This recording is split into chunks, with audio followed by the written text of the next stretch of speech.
ஒரு அண்மை செய்தி கிடைத்திருக்கிறது, அது என்னவென்று பார்த்து விடலாம்.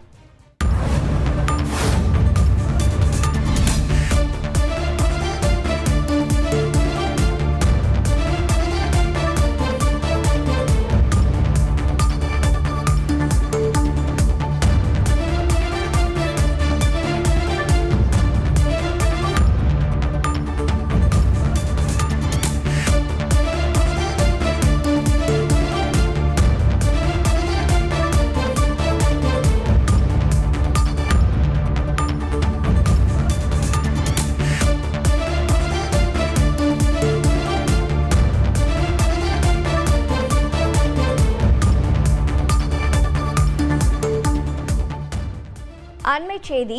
மசோதா தொடர்பாக முடிவெடுக்க குடியரசுத் தலைவருக்கு காலக்கெடுவானது உச்சநீதிமன்றம் விடுத்திருக்கிறது.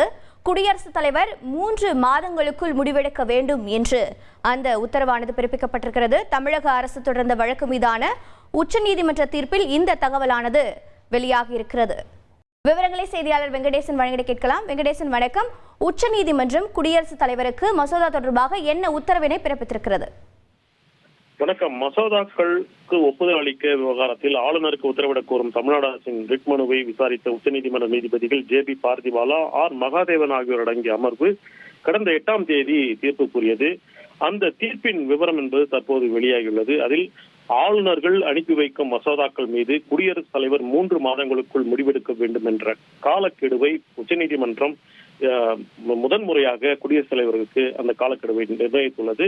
மேலும் இவ்வாறு ஆளுநர்கள் அனுப்பி வைக்கும் மசோதாக்கள் மீது குடியரசுத் தலைவர் 3 மாதங்களுக்குள் முடிவெடுக்காத பட்சத்தில் அதை எதிர்த்து மாநில அரசுகள் உச்சநீதிமன்றத்தில் ரிட் மனு தாக்கல் செய்ய முடியும் என்றும், அவ்வாறு மசோதாக்கள் நிராகரிக்கப்பட்டதை எதிர்த்தும் உச்சநீதிமன்றத்தில் மாநில அரசுகள் ரிட் மனு தாக்கல் செய்ய முடியும் என்றும் அந்த தீர்ப்பில் தெரிவித்துள்ளது. மேலும் தமிழ்நாடு இந்த விவகாரத்தில் அளித்த தீர்ப்பை அனைத்து உயர்நீதிமன்றங்களுக்கும் ஆளுநர்களின் முதன்மை செயலாளர்களுக்கும் அனுப்பி வைக்க வேண்டும் என்றும் உச்சநீதிமன்றம் தனது தீர்ப்பில் சுட்டிக்காட்டியுள்ளது. வரலாற்று ரீதியாக இந்த தீர்ப்பு மிக முக்கியத்துவம் வாய்ந்ததாக பார்க்கப்படுகிறது. உங்களுடைய தகவல்களுக்கு நன்றி வெங்கடேசன்.